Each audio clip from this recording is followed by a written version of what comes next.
Hey there, Saints. Pastor Dave here with another weekly devotion for you this Wednesday. Hope you're doing well today.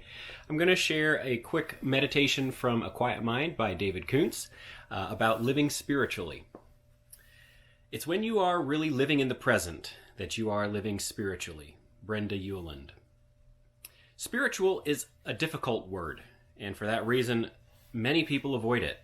Jon Kabat-Zinn's comments are a good expression of this attitude. As much as I can, I avoid using the word spiritual altogether, he says. I find it neither useful nor necessary nor appropriate. I have a problem with the inaccurate, incomplete, and frequently misguided connotations of the word.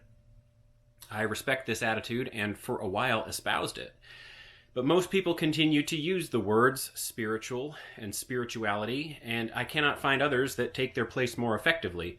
So I somewhat arbitrarily assign meaning to the words and thus have come to appreciate the value of them.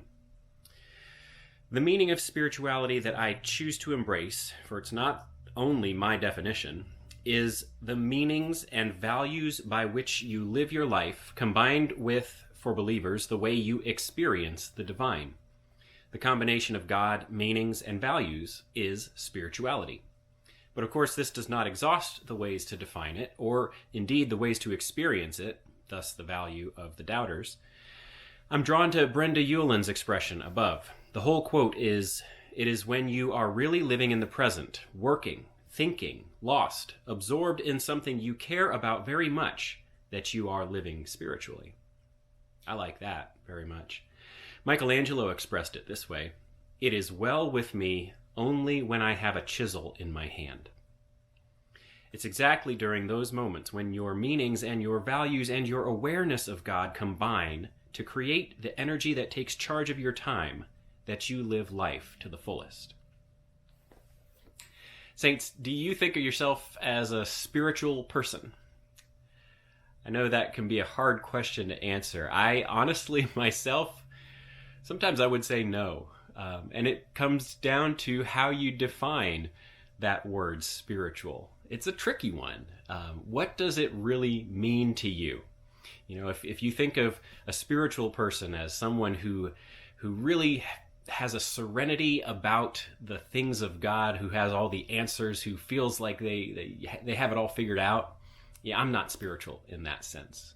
If you think of a spiritual person as someone who is completely devoted to a certain way of life, patterns and habits, maybe like the monks we talked about last week. If you think of that kind of ordering your life around certain spiritual disciplines, yeah, I'm not really that person either.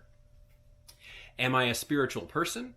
Well, you'd probably think it's weird for a pastor to say he was not. I am spiritual in the sense that I am concerned with the things of God. I am curious. I explore and I spend time trying to understand what God has to say to us in Scripture, what God has to say to us through other means. And yeah, that is something that matters to me. That is a value to me. But still, I don't know if I could really define what I mean by spiritual when I say that I am a spiritual person. You've probably heard some people say that they're spiritual but not religious, which, again, is maybe a confusing way to use the term. What does that mean?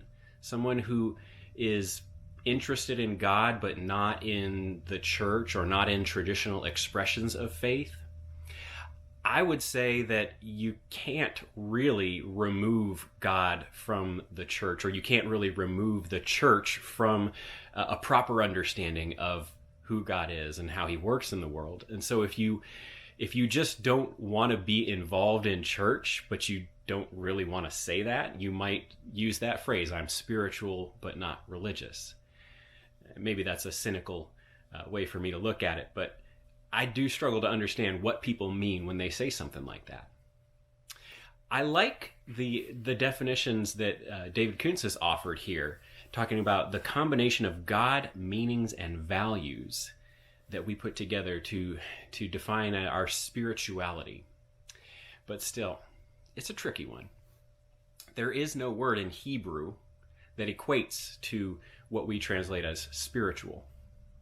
They have a word for spirit, ruach, but in Jesus' theological speech, he doesn't ever say that something is spiritual or something is not spiritual. For Jesus, there is, I don't think, any distinction between the two. All of life is spiritual because all of life is, in some sense, connected to God. So, I guess the question comes back to you. Are you spiritual? And if so, what does that mean? That's your devotional for this week, saints. Hope it's something worth thinking about. I hope it's helpful and useful for you as you consider your relationship with God, what that looks like, and what that ought to look like. I hope you're doing well. I'll be praying for you. Please keep praying for me, and I will see you all again soon. Take care, saints.